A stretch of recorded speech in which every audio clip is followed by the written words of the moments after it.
The 10th of July 2025, glorious day here. It's about 10:15 a.m. here in rural Ireland, and we can't complain about the weather. Now, one of the troubles now is number one is I don't have time to make many videos or to do the research needed to make videos because it's all go and you have to get a bit of a rest. All work and no play makes Jack a bad boy.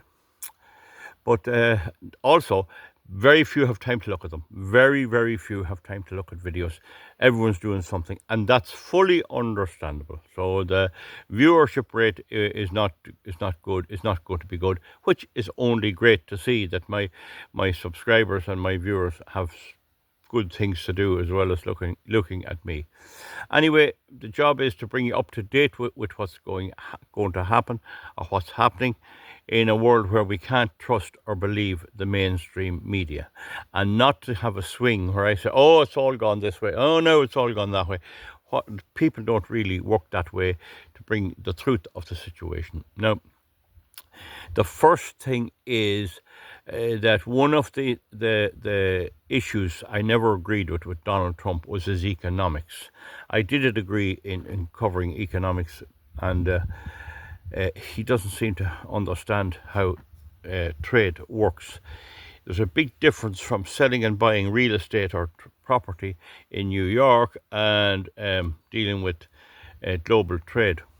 And one of the victims now is the farmers, or are the farmers. The market for grain, soya, and many crops have dropped drastically. Now, he had been rounding up migrants, which I think is a good thing. It has to be done. You can't have unlimited migration into any country. And it's a difficult thing to do, but it has to be done. But he has now, in the last couple of days, relieved the situation for migrants coming to pick fruit and to do agricultural work. And but he has made it clear that they will never be entitled to vote in any election. So that's a bit of a relief, but I would have taken it that under my way of doing it, they would eventually be allowed to get legality and citizenship if they're making a big contribution to the economy. That's what you want coming in. I don't know, does he know that? Maybe he does see it, I don't know. But anyway, the tariff situation where he puts tariffs on Chinese goods, on Indian goods, on EU goods going into the United States have to be very carefully thought out. You have to think them out. There was the corn laws back in the 1850s, which barred American corn coming into the UK, and they had to repeal it. It's a knee-jerk reaction. It's the same as renewable energy, wind energy and solar energy. Everyone thinks, or the majority, oh, go for it, because you're worth it, without ever assessing the impact. Now, there may be a case, and there's talk of him doing it, coming in 200% on pharmaceuticals. If the pharmaceuticals are coming into the United States and being consumed in the United States, he will claim that they should be made in the United States. But economies don't entirely work like that. If wheat, soya, crops like fruits are being produced in America and bought into other countries, then that should balance out the difference. In other words, if the wheat and the grain and the agricultural produce are going out, flying out, then you can't expect, but there'll be stuff coming in as well, using the money that came in. And among those things would be some of the Chinese stuff. Now, I remember in my time, and I'm a bit into mechanical engineering and model engineering, and I remember when there were about 8 different breeds of lathe and milling machine in America, made in America, Cincinnati, Bridgeport, or 2, South Bend. And there were about, I'd say maybe 7 made in Europe, including Emco, which made a very light but good quality light machine. Myford in the UK, Boxford in the UK, uh, uh, several other machines, a Deckel made in Germany, and there were numerous other ones. Well, there were at least 6 anyway. Today, there is none completely made. All of the castings, these require heavy cast iron castings machined. All of them are made either in Taiwan or China. And if you buy a particular make, I've made videos on that. If you buy a particular popular make, the company will ensure good quality in the castings, and then they will reject the rest, and they're sold as seconds. So you go on to eBay and you see these cheap machines, but they're made from seconds. So that's a feature you need to be aware of. Now, there's nothing really wrong with the Chinese or the Taiwanese. In fact, Taiwan makes good enough stuff. And what's happening with some of the, I guess, Obeco, what do you call Optimum is another German make. They make the core bits in China, and then they do the fitting out in Germany, or most of it, and they definitely check them and examine them. It's the same with Warco in the UK. So that's the feature of the market. You can't easily reverse that. If Trump puts a 200% tariff on those machines going into the US, and Precision Matthews is a very good example of them, well, you're going to have trouble. You can't just do that. You don't have a way of making them in the United States. And even if a company set up to make them in the United States, it would still, for the moment, have to import those castings from those countries, China and Taiwan, and those countries might not want to deal with them. Anyway, you get the idea of it. He was never great on economics. Now, the problem is the farmers are in big trouble. Big trouble. The market for grain has dropped. The markets for lots of things have dropped for agricultural produce. And Brazil is pumping it out. They're cutting down the rainforest, and that's a great pity. They're pumping out this. So that's the first thing. The second thing, of course, in Europe and in America, there were carbon taxes. Even the Biden administration set out to destroy industry. The EU set out to destroy industry, and Starmer and the Conservative Party went along with that after Brexit. So why they want to destroy their industry, maybe somebody here would be able to say, some of the frequent commentators who don't agree with me, but they've done it and they've succeeded 100%. I see even Dormer machine tools, they used to make drills and reamers, they're all made now in Mexico. I think it's Mexico, under the Dormer name. So they've driven out industry, and then they want to fight a war, and they have nothing to fight it with. There you are. Now, meanwhile, over in the Middle East, the problem arises that Israel is getting a bad doing. They're surrounded. They have Iran on one side, which was much better armed than they suspected. So that'll tell you about their intelligence. There is no way President Netanyahu realized when he attacked Iran recently that they were going to respond with such ferocity. So he hadn't his homework done. And ferocious it was. There are some terrible reports, and it appears that Mossad's headquarters was hit, and over 30 operatives who were in there they were on shift work, monitoring things, were killed. There were a lot of funerals in Israel recently. But there were a lot of innocent people killed as well, just as there are in Gaza and there are in Iran. But there was a temporary ceasefire, I think negotiated by President Trump, because Israel couldn't go on. Now, the brakes are let off on America to try and keep the production of arms. And I don't know how I told you before, but making the powder, even for artillery, making the gunpowder essentially, is a big job and a dangerous job. And making the igniter, the percussion cap, it's usually made out of lead stiphonet. It can be made out of lesser things like potassium something or other, but anyway, it's corrosive. So it'll rust the barrels. But anyway, making that lead stiphonet is highly dangerous. If you make a mistake, you could blow the whole factory to bits. It's highly explosive. It's the percussion cap material. And it has to be made in very exacting materials. You just cannot set up a factory and start doing that. You'll have blasts, you'll have people killed. I wouldn't work in any of those until they get it right. There are a few munitions factories in Europe. They were kept going really by just a small military and by commercial, by licensed firearms holders who were using this stuff, and they're hated by the Europeans. But and I'm kind of one in a very lukewarm way. Target shooting and that sort of stuff, but they're hated, and so there's not that much expertise there. But they're trying to revive some of the well-known factories, such as Celler and Bellet in Czechoslovakia, and a few more. But anyway, we'll not go there.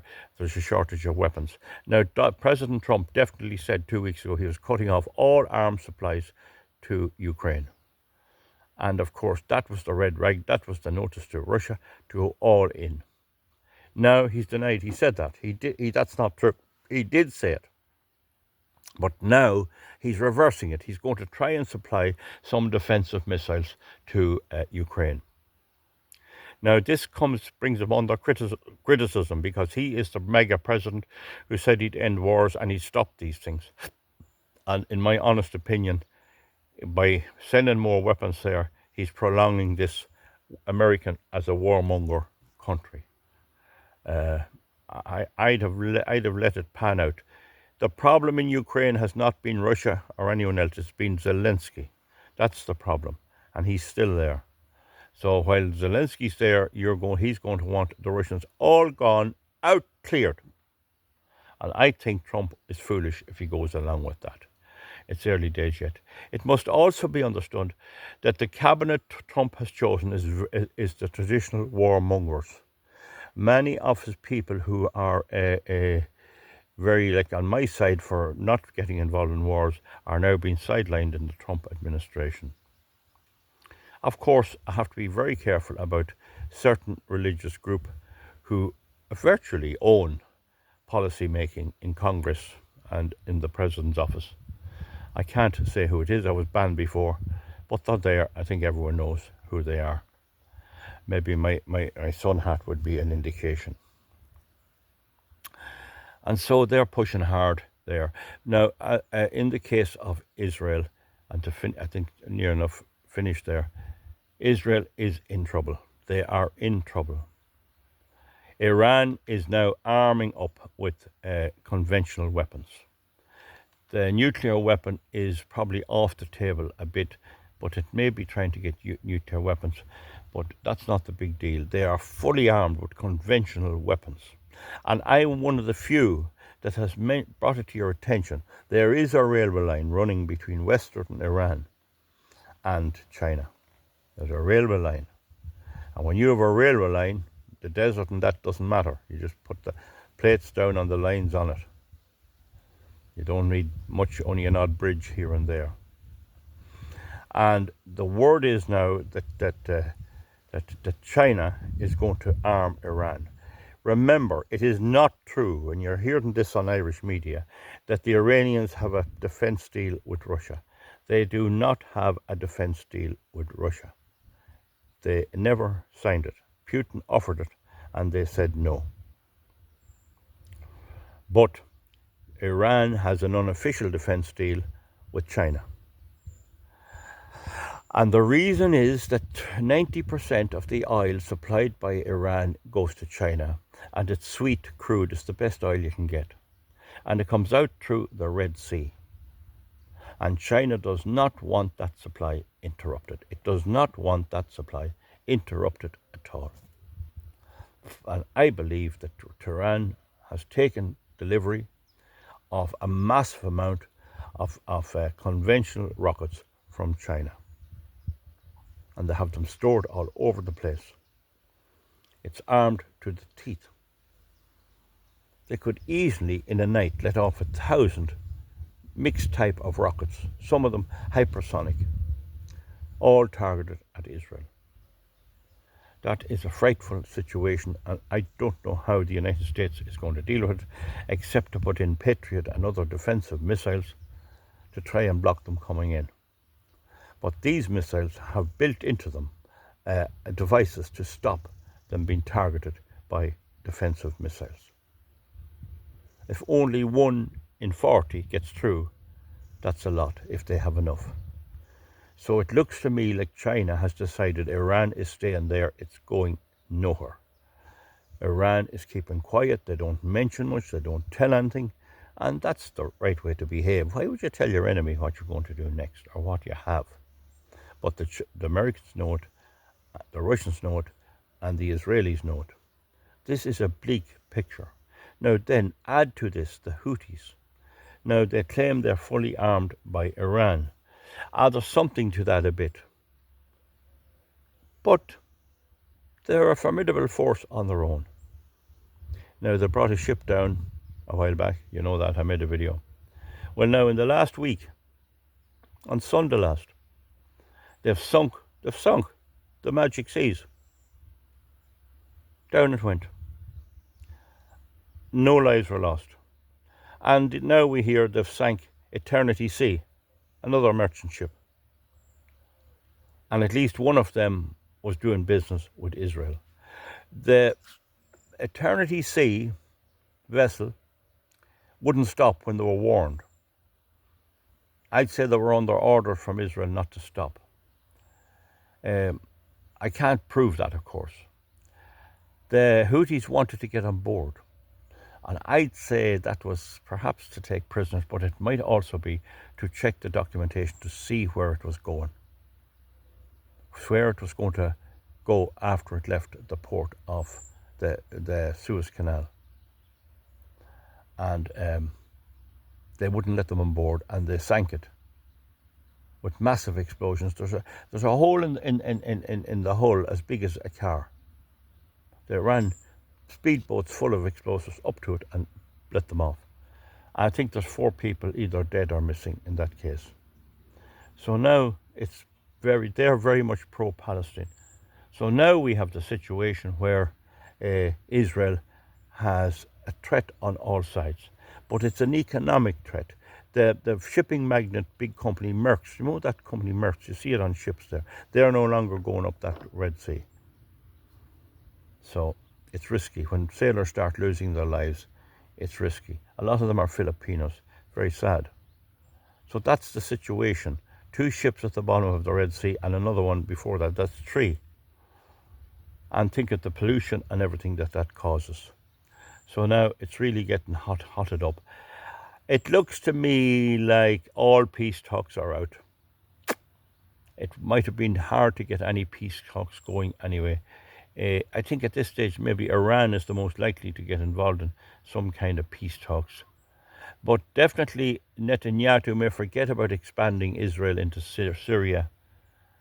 And I think at this stage something will have to be done to leave Gaza alone. I don't think Trump's idea of having the people all leave Gaza is going to work.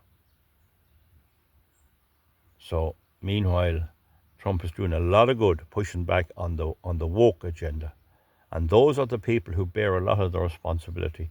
When you force woke on people, you force people to go for anything to stop it.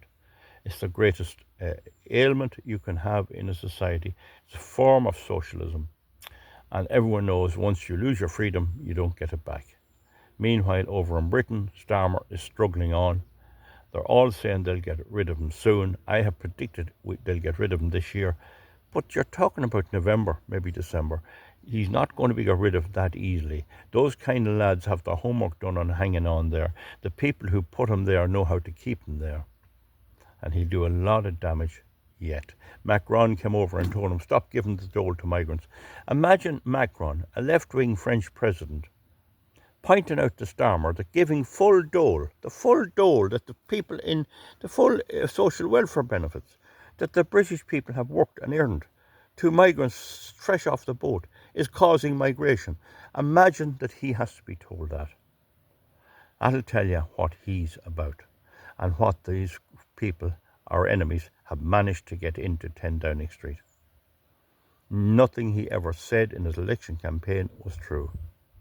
And that's what I have put a lot of effort into with Sinn Féin. Sinn Féin had been selling the story, let us in and we'll fix it. And I pointed out that's a big mistake. We just can't trust them. They will not fix it. If Sinn Féin gets in, they'll be total Hitlerite, Stalinist, and all of that. And just to finish off, boys and girls, Joe Biden called Trump Stalin, a Stalin. He seems to be totally ignorant of the fact that Stalin was the leader of a full communist government. And Hitler was a National Socialist. No right-wing leader that I know of that comes to mind got into power by saying he was conservative. They always promise the goodies, the socialism to the people as a method of getting power. And that'll never stop in democracies. There'll always be parties and politicians and people behind them who will do their homework, tell them what to say in their manifesto to get elected. Once they get elected, then they can do what they like. Starmer has tried to abolish local government in America, in Britain, in England, and the court has come down on him that he can't do it. We'll do more on that later. That's a video of 20 minutes, folks. It's the 10th of July. Lovely day here. We have to get on with our lives. Just to let you know, I'm still alive. Anyway, I promised to upload 3 on YouTube per week, and this is for YouTube. We'll see you back, and the best of luck to you, and please enjoy the good weather and mind the sun cream. Don't get sunburned, and wear sunglasses too. Wear ones that have ultraviolet protection. Bye bye. Thank you.